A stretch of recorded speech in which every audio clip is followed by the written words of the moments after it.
Hey guys, it's TJ and I'm coming to you from Las Vegas, Nevada. I'm actually in the airport right now getting ready to fly to California to pick up our new church van, but I wanted to record a quick message to you. If you look over my shoulder there, you can see the Mandalay Bay. Over there's the MGM Grand and the Bellagio and the Monte Carlo and all those famous motels that we see in movies and episodes of CSI. Kind of feel like I'm in an episode of CSI right now. It's pretty cool. There really are slot machines all over the airport, by the way. It's pretty funny. I had to come find a quiet corner so I could broadcast to you guys. But I wanted to do a quick intro for our lesson tonight. Parents, I really hope you're watching because I want you to engage your students in conversations. But here's the setup. We talked about homosexuality last night, but we started at a point of this. Our sin is no different than anybody else's. It's sort of appropriate that I'm in Las Vegas. It's known as Sin City. And we tend to think that people in Las Vegas are more evil than we are. And the truth is, that's not at all the case. They're more open about the sinful things they have here, but we're just as bad in Sierra Vista. And so we need Jesus just as much as anybody in Las Vegas does. And that's the truth. And that's where we started off a conversation. That's the grace that you've got to have in mind when you're engaging somebody else about homosexuality, or scratch out the word homosexuality, fill in any sin that you can think of, because they're all just as bad, and fill in the blank there. So we're looking at 1 Corinthians 6 tonight, the whole chapter actually. So watch this, and again, engage your kids in conversation. Know what it is they're learning in church. If you get issues or questions, please come to me. I'm not at all above that. Kids, if you've got questions, ask them. We will reteach and retread and retrack anything we need to do, because we all want to be on the same page as this. This is too big of a deal for anybody to get left behind and just not understand what's going on. So do that. Pray for me as I'm coming home. It's a pretty big deal getting this church van. I'm excited, and we're blessed that we have the money to do that. So pray for that trip. Keep praying for our mission trips. That's coming up now in 9 days. We're head out to Hauk for the next Navajo Nation trip. And last thing too, it's my goal and hope that we record these lessons every week. The video is kind of rough. The camera is in between myself and the students, and so even when they're whispering to each other, it sounds louder than I sound sometimes, but that doesn't mean that the kids are going crazy, even though the video sort of gives that impression. It's really not at all the case. We'll get the editing mastered though eventually. If any of you have any good ideas on that, I am all ears, truly. But again, I want you to be on the same page as your kids whenever they come to Alive, and I want you to feel confident about the things that I'm teaching your students too. Above all else, know that I really am honored to be your youth pastor. I'm thrilled that I get to do what I do, and even more excited about the fact that my family is a part of the Village Meadows family, because we sure do love you guys. So have a great day. I'm praying for you. You pray for me, and we'll see you Sunday morning. Love you guys. Bye.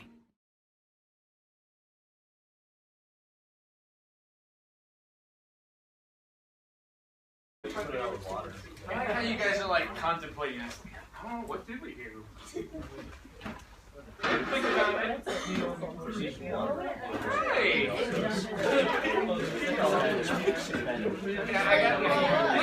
One person says water, another person said pee on it.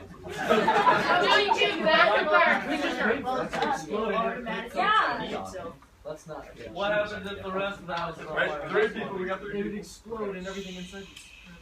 Yeah, that's right. Okay, any other shots? I put up fire. Baby shower. Towel. I said baby towel. What did I say? I said I ran away. Velocity. Just run. Our thought is just run. Just run. Yeah. Well, if you like fire, run. I think the real question is, how did it start?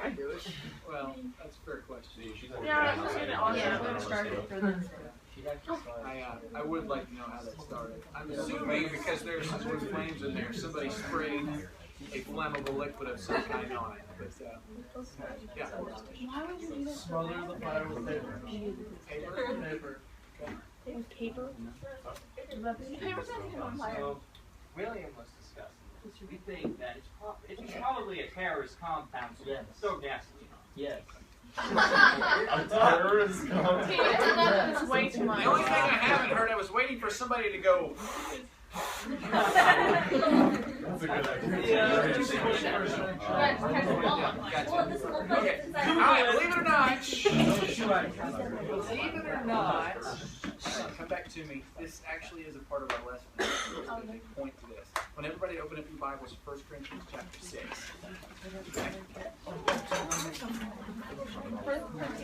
Yeah, Corinthians, not Chronicles.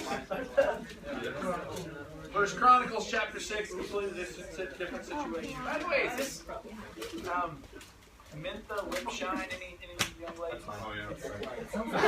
I had 3 guys recently. Older. You have to be open somehow. Okay. 1 Corinthians chapter 6. So here's the deal. Couple of things before we get started. Number one has nothing to do with our lesson.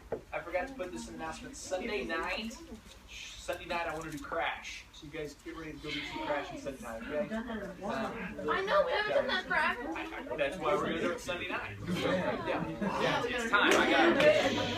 All right, second thing. I have a confession to make to you guys and an apology with it. I cheated on y'all. What, TJ? Sunday, I hung out with not one but 2 different youth groups. What? No, you didn't. Yeah, I went to one youth group Sunday morning, and then I went to another youth group Sunday night, and I did. I felt dirty. Traitor. Yeah. So, like, and it wasn't even like just me. Like, I took my family with me. So, like, normally, my kids come in here on Wednesday nights. My kids came in on me when I was teaching the other day. Not even like I just showed. I went and taught all the youth groups. You showed other What? people the cutest of the I kids? did. I unleashed the kids with my kids. The whole thing. Man, it was awful. So I'm sorry I did that. I think you all. But actually, You want bacon now. You want bacon. I didn't take them any bacon. In fact, I didn't take them any meat whatsoever. I have saved that part of my ministry No, what did you solely say? for you guys. Okay? Yeah. Take them. I took them crackers and crackers and Mirage. So I did the Sunday night. Sunday night I did the Passover for one of the other youth groups. You guys have seen me do that. That's why I didn't have you guys come on. Y'all have seen me do that a bunch. And it's not that it doesn't matter. It's very, very, very, very good thing. But y'all have seen it before, and we do that together at Thanksgiving. That would be cool at Thanksgiving. No. At Easter. So anyway, but Sunday morning, the church that Becca and I went to was one of my youth pastor friends, and so Becca and I just sat in that youth. We didn't actually teach, we just hung out. But something really sad happened. Okay, so and I'm going to back the story up. If you unless you've been living under a rock, you've been on TV, or you've got any kind of social media whatsoever, or you just talk to people at all, you know that on Friday, the Supreme Court voted to legalize gay marriage in our country, which was a huge deal. It was on Facebook. Okay, listen. Let me talk, please. This will go a lot quicker if you let me talk. Okay, so it voted 5-4 to do it. So it was a pretty split decision. Justice Kennedy is like the most powerful man in America, because basically he's the one who gets to decide these cases all by himself now. But anyway, they decided that. So as of Friday, actually, I take that back. I think it's 90 days from now. Gay marriage will be legal in all 50 states. Okay? Huge deal. A massive, massive deal. For us as Christians, it's a big deal. For non-Christians, I mean, it's regardless how you feel about it, it's a big deal. Okay? So on Sunday morning, this youth group we were visiting, one of our friends was teaching, and at one point she asked the question, is anybody in favor of gay marriage? I said, if you are, stand up. Well, 2 kids stood up.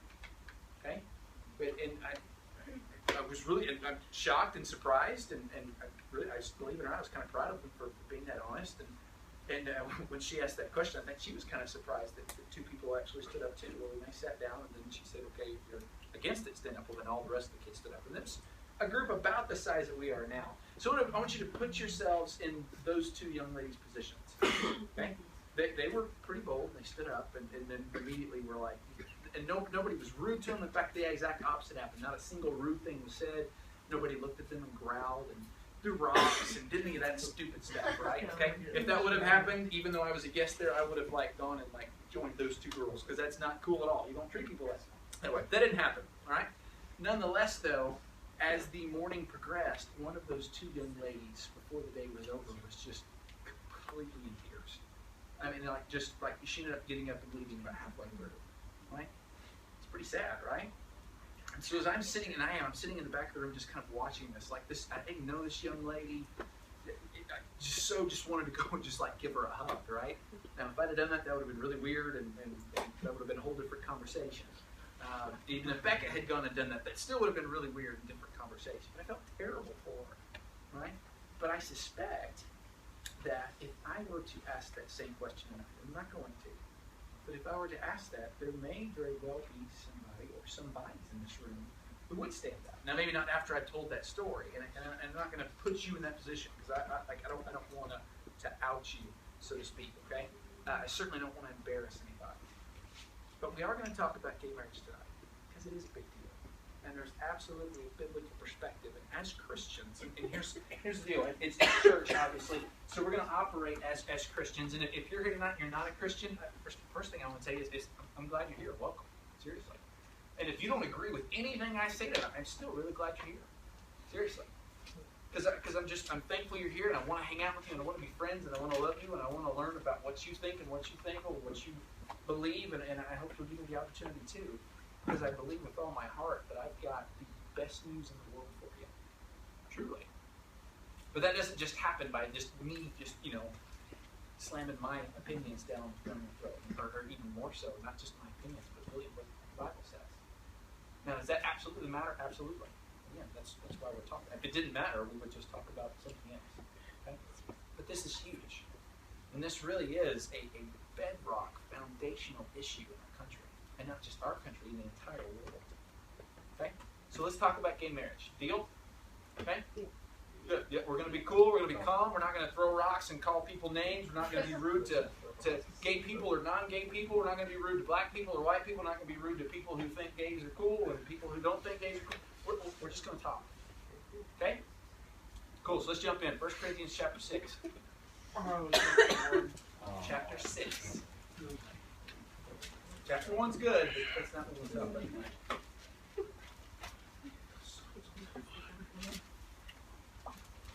Chapter 6. I really am glad to be back with you guys. I missed y'all. Alright, here we go. Verse 1. When you have something against another Christian, why do you file a lawsuit in a secular court to decide the matter instead of talking out to other Christians to decide what's right? Don't you know that someday that we Christians are going to judge the world? And since you are going to judge the world, can't you decide these little things amongst yourselves? Don't you realize that we Christians will judge angels? So you should surely be able to resolve ordinary disagreements here on earth. If you have legal disputes about such matters, why do you go to outside judges who are not respected by the church? I'm not saying this to shame you.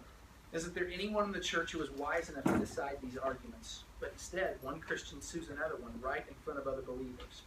To have such lawsuits at all is a real defeat for you. Why not just accept the injustice and leave it at that? Why not let yourselves be cheated? Why not instead you yourselves be the ones who do wrong and cheat even your own Christian brothers and sisters?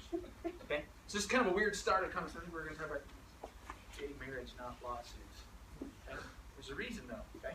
There's a reason Paul put these two issues together. For starters, can you imagine how ridiculous it would be if tomorrow you read in the newspaper that I was suing Pastor Brian? Okay, so last night, it hailed in town, and the hail broke Becca and I's little skylight in our bathroom. Okay, and it's like on the roof. I didn't know what to do. Well, the guy that lives next door to me used to be a roofer, so I would talk to him. That's awesome. Okay, so I called him. And I thought we were going to destroy our whole house to fix this one thing, and he came over and took out 4 screws and pulled the thing off, and it was fixed. It was beautiful. But I didn't know where to start because that's not my thing. Okay, but let's say for some reason that Brian got up there to fix it, and instead somehow made my roof cave in. Okay, this is like extreme scenario, right? Let's not go extreme. Let's just say in an effort to fix my sunroof, he not only not fixed my sunroof, but he made it worse. Okay. And he was really apologetic. And I'm sorry, you guys know Pastor Brian, right? He would be incredibly apologetic. The dude would probably try to build me a brand new house just because he broke my sunroof thing, right? That's just the way Pastor Brian is. But instead of me going, you know what, it's okay, you didn't mean to, or let's say even for some reason he intentionally, tried to cheat me. He bought, instead of putting up glass in my sunroof, he just bought paper instead. So he tried to fool me with it, right? Okay, because it's cheaper. And I saw that and I thought, man, that's awful. And so I go to him and say, hey, dude, why did you break my sunroof? I asked you to fix it. He's, oh, my bad. And instead of me just going, yeah, it's okay. Instead, I sue him. Okay? Like just straight up, and I sue him for something ridiculous like $1 million. Seems like every lawsuit you hear about is always $1 million, at least $1 million. All right? Okay? How did you guys feel about that? How would you feel about me? How would you feel about Pastor Brian? I feel like you're weird. Yeah, totally. Yeah. And then he should have me say, I feel sorry for him. Sure. Right? I would look completely ridiculous, right? Okay? Would you respect me quite as much as your leader? No. Probably not. Still like me, still be friends. You're like, that's what's wrong with you, man? Yeah. Here's the deal, because we're pastors, what do you think that would do to our church family? Most of you in the room said, yeah, TJ, you're being kind of ridiculous. But you know what? Just because the nature of how Earth works, some people would go, no, TJ's totally see that guy. Right? And so all of a sudden I'd have some people on my side, Brian have some people on his side. It'd be a little church war, right? And then, but it's not so bad that like we're fighting inside the building. Here's the worst part.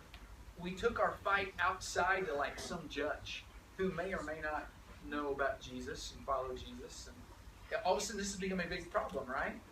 I mean, it was already a problem, the fact that we're fighting, but now the fact that we're fighting and people outside our church family are not only seeing it, but they're reading about it in the paper. This is a big deal, right? No? So Paul starts off this conversation about immorality. This is interesting. You catch this. Starts off the conversation about immorality. Before he starts jumping on people who are immoral outside the church, he says to the church, stop it. Stop being stupid. That really is important. Okay? So now jump into where you guys thought we were going initially. Look at verse 9. Don't you know that those who do wrong will have no share in the kingdom of God? Now this is kind of like one of those slap you upside the face verses. It's not, but it feels that way. Okay? It's one of those verses you kind of read it, and we talked a couple weeks ago about verses that kind of make your heart start to pump a little bit. Okay? Because you just, like, if I just read you that verse all by itself that just says, don't you know that people who do wrong things don't go to heaven? Rap. I'm out, right? Like, all of you would say, dang, like if that's all I read you and just said, here it is, here's your lesson tonight. People who do bad things go to hell. Love you guys, see you next week. I need more information. This is not, no, this is not good. So watch this. Don't fool yourselves. Those who indulge in sexual sin, who are idol worshippers, who are adulterers, who are male prostitutes, who are homosexuals, who are thieves, who are greedy people, who are drunkards, who are abusers and swindlers, none of these will have a share in the kingdom of God. Okay, now, if you're honest, even though I gave you more information, your heart should still be going, okay? Because there's nobody in this room who doesn't meet the qualifications on that list. And you can go, me.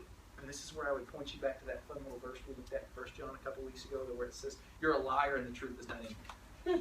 Okay? And he said that in relation to, if anybody says they've not sinned, they're a liar and the truth is not in you. Okay? All of us, and by the way, this isn't an exhaustive list of sins that you can commit. It's just a pretty broad, general one. But it covers a lot of bases. So yeah, it covers the sex things, and right off the bat, we get the homosexual deal, right? And this is where, and this is really sad, because a lot of Christians, they hear this verse, and that's like where their brain stops. Like, okay, it says it right there, homosexuals don't go to heaven. Okay. But is that where he stops? No. Not a little bit. He reads off a whole, wow, that's not good.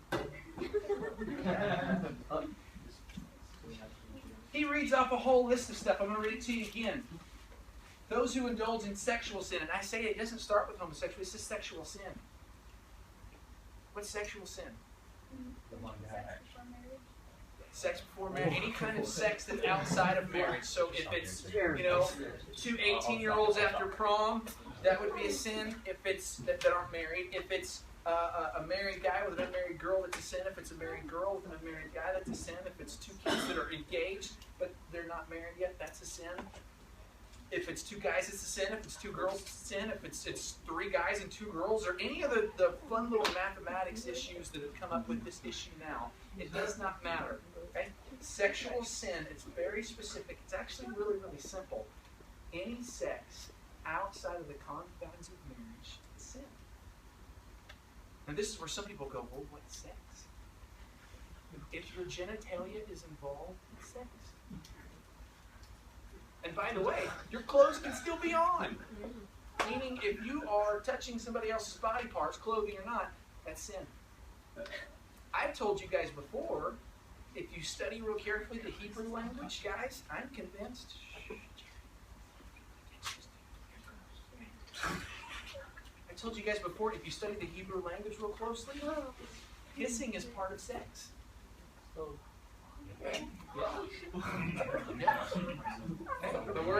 The word kiss means to kindle and to arm. Okay? Meaning it's both masculine and feminine. I showed you guys, I had that fun little picture of the cat with the guns. Okay? It means to kindle and to arm. Kindle means to start a fire. Arm means to equip. Okay? It just described in a fun sort of way what kisses do to the female body and what kisses do to the male body. I'm really curious. Go home and ask your mom. Okay. So what's this? Here's the point. Paul says people who engage in sexual sin will not see the kingdom of God. Rap. What do we do now? Okay? Again. And so we put that standard like, okay, as long as I just don't put my penis in a girl's vagina, we're good. No. The standard's way higher than that. Okay? It is. It's way higher than that. So rightfully so, some of us are freaking out. But he doesn't just stop at sexual sin, guys. Keep reading. He goes on a lot of things. It says idol worshippers. What's an idol worshiper? It's not just somebody that bows down to a little trophy. It's anybody who puts anything in front of God. So people who get too attached to football, you're an idol worshiper. Go Cowboys. Okay? Anybody who puts their job over God, that's an idol worshiper. Guys, idols aren't just little statues that we make of false gods and we worship them. If that were the case, that would be easy. I'll just go, yeah, I'm not an idol worshiper. But if you've ever put something in place of God, if you've taken God's time and given it to something else, you're an idol worshiper. Crap.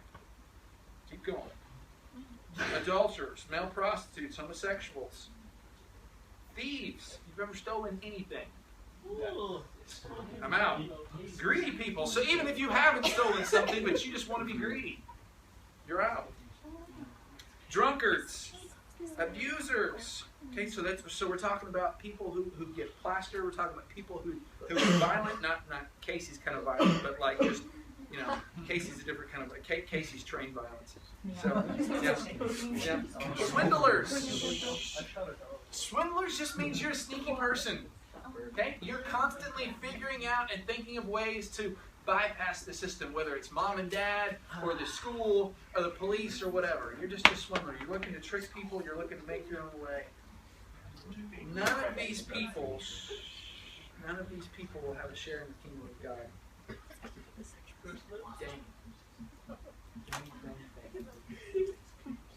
Okay? Now, there are other verses in the Bible that say homosexuality is a sin. Interesting enough, 2 or 3 of them are also in the middle of the list, just like this one. Old Testament verses, also in a list.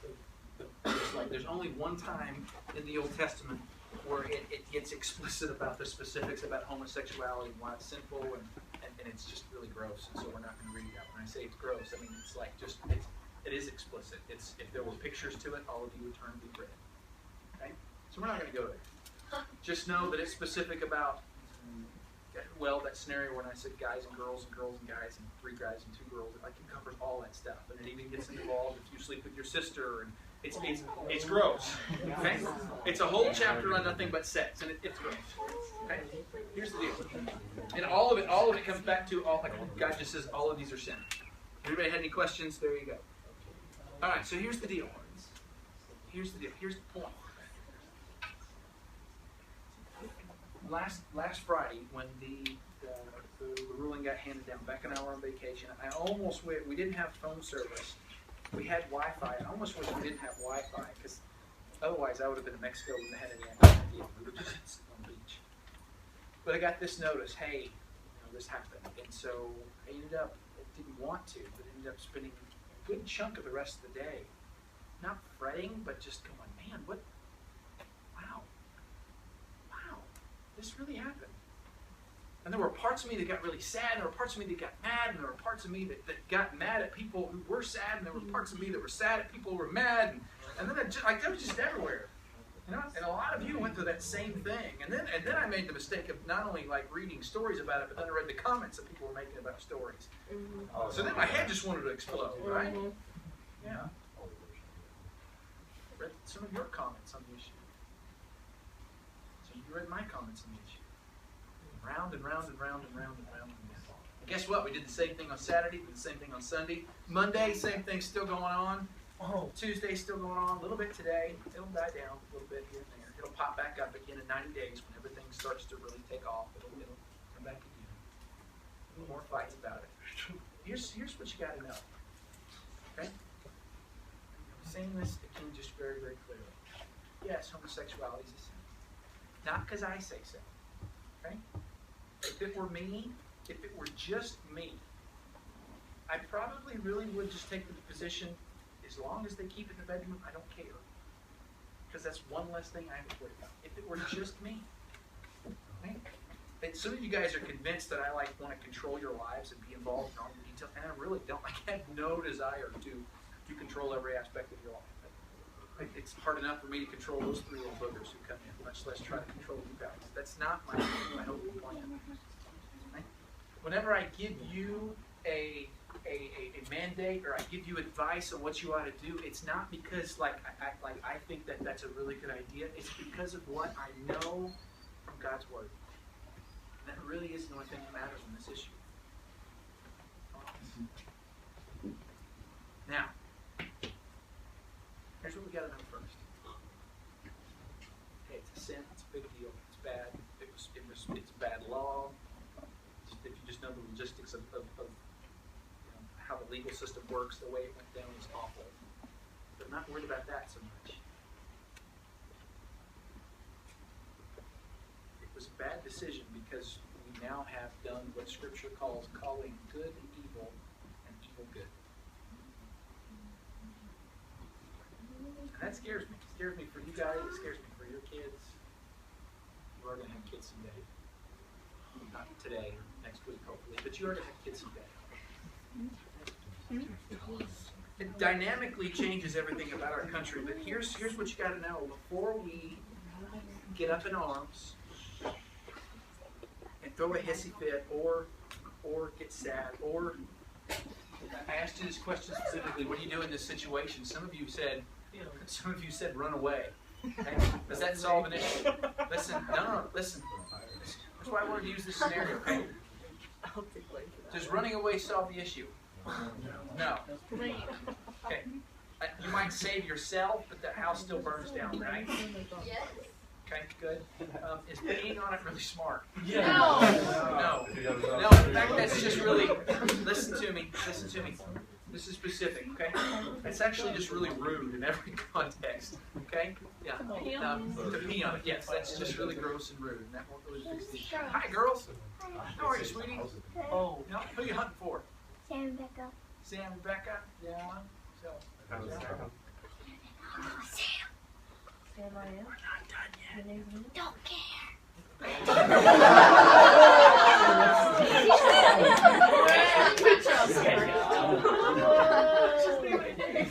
Didn't see that. You go outside with the girls and play a little bit, okay? Older brother, come here. Just watch them out there, okay? Yeah. Hey, they'll be out in just a minute, girls, I promise. You guys just play outside, okay? I know. Okay, here. Listen, you guys. Well, I'm going to talk about the issue a little. Okay? So listen to me. Okay?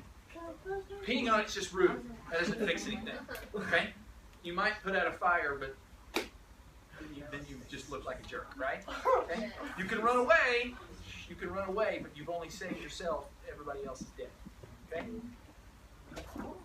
You can freak out because you think the thing that's been keeping you safe, i.e. the fire extinguisher, it's broken. What are we going to do now? What are we going to do? What are we going to do? Well, you go do it. People have done it for centuries before they get some water.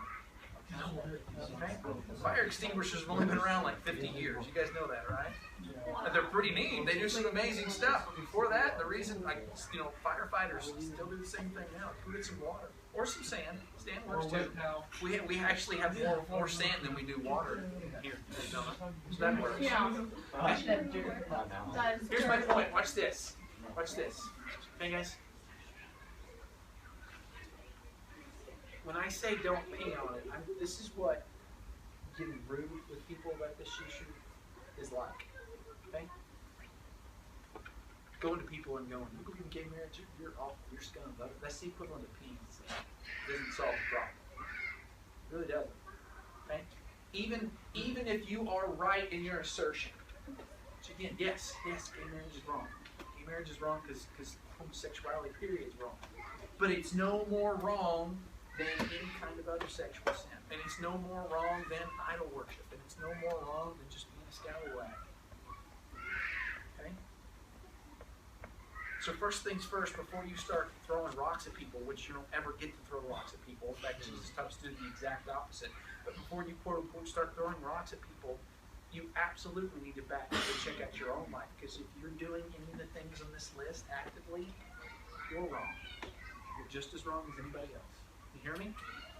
This is huge, guys. This is when the hypocrisy stuff comes up. And hypocrisy is not good for anybody. Any of us perfect? No. Are we going to be perfect? No. But there's no sin that's truly uglier than the other. So if we're doing any of these things, we've got to stop. The second thing is we're not going to freak out. Look at this. Like this was really going on in your house. You'd rightfully so. You'd be concerned. You'd want to take some action. Okay? You don't look at it and go, oh, that's not a big deal. No, that's dumb. Okay? But running around going, that's dumb. That doesn't help anything. Okay? This is what a lot of Christians look like on Friday. Oh my gosh, we're all going to die. We're all going to go to hell. God's going to blow us up. I don't think so. I really don't. He might. He has the right to do that because he's God. Okay? And it's not out of the question because he has done that before. But that was like one time in history. So I'm feeling pretty good about our chances. Alright? And by the way, if we do all get blown up, that's not good. I'm not cheering that on or asking for that. But not quite, Twistin. What I was going to say is we know where we get to go. Okay, but freaking out is not going to solve anything. So we're going to remain calm and we're going to go back to the thing that actually originally truly keeps us safe. Here's why I said with the fire extinguishers is a new thing, okay? We think in our country for some reason because there was a law that said homosexual marriage was bad, all of a sudden we're safe, everything's good. Were we really? No. No. That doesn't change anything, right? It's just the law. And man's laws, honest to goodness, guys, they do not matter. Not in the great scheme of things. What God says matters eternally. Right? So if we're going to quote-unquote put the fire out, we don't need to run and try to build some new laws, which is what the little fire extinguisher represents. Go back to the original source. Actually go back to what God calls the living law. Okay? Do gay people need us to scream at them and tell them they're wrong? No. No, they don't. They need to be loved, they need to be respected, they need to be treated properly. They need to be called to Christ, guys, the exact same way that you were. And I'm guessing that you didn't start following Jesus because somebody screamed at you for a long time. And so you finally gave in and said, okay, fine. If that was your story, I would love to hear it. And I'm sorry that was the case. But I'm guessing that somebody lovingly, yes, they told you you were wrong in your actions. Absolutely. That's a part of the process. Okay? But somebody did it in a loving way and taught you, you know what, there's a better way. There's something better for you. Let me show you how that works. And I suspect some of you in this room, the first time you heard that story, you didn't buy it. Somebody may have told you again, and again, and again, and again. And that's okay. This happens in the Bible. It happens now. Hey, if you're someone who's trying to reach someone who's a homosexual, it may turn you down the first time. You don't go, it's you. No. Yeah. You say, you know what? I still want to hang out with you. See how other people. Honest to goodness, some of the guys I grew up with, I think they really thought that if a gay person touched them, they were like going to turn them gay. Seriously. I know people like that still now. Okay? They are no more, gay people are no more sinful than you are. They're no different than you are. They just sin differently than how you sin. Okay? And the solution to them is the same solution for you. They need to turn to Jesus. And so we're going to lovingly, as a church body, talk about God. Just like when William lies and Tristan swindles and Skylar commits adultery, you know. What? See, no, hey, watch that. Hey, listen to me. Listen, hey, guys, hey, listen. See what you just did there? Listen to me. What you just did there, I just said William lies, nobody better than I. So Tristan swindles, nobody better than I. Said Skylar commits adultery, and everybody going, what? What's wrong with you?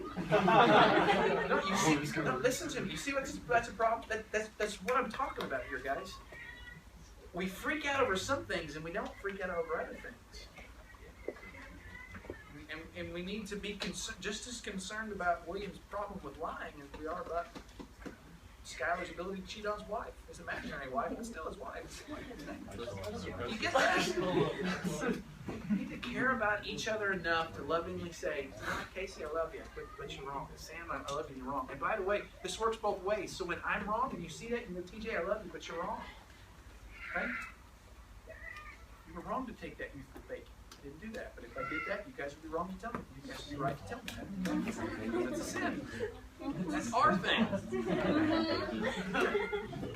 Am I making sense? No. Yes. Get your mind off bacon for a second. This makes sense when we're talking about relation to homosexual marriage. I do. I like this picture a lot. Stuff going on. I'm going to stick this on the Alive page. By the way, dudes, you have Facebook. Check it out. I put stuff on Facebook, and I still get 17 messages from people who are on Facebook saying, what are we doing? I'm on your Facebook page. I know you have a smartphone. I know you're on it all the time. But check it out. You don't have Facebook. You don't have Facebook. Send me a message.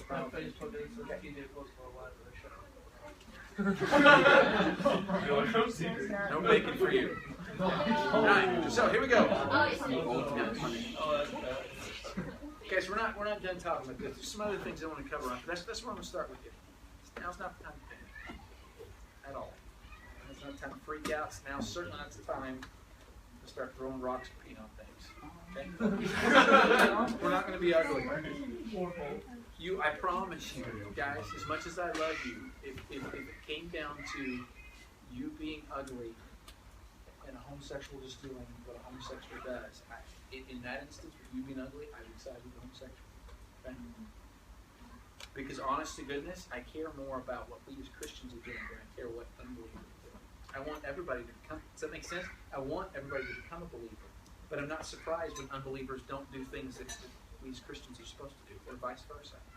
Okay? I don't expect someone who doesn't follow Jesus to do the things Jesus told us to do.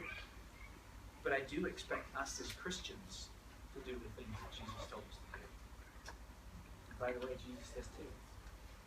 And there's a lot to that. That doesn't mean we're a bunch of little marshmallowy people that never get offended or get bothered or whatever. Okay? But it absolutely means we're not going to be jerks. That's one thing Jesus never was. All right? So I got to pray with you guys and let you go.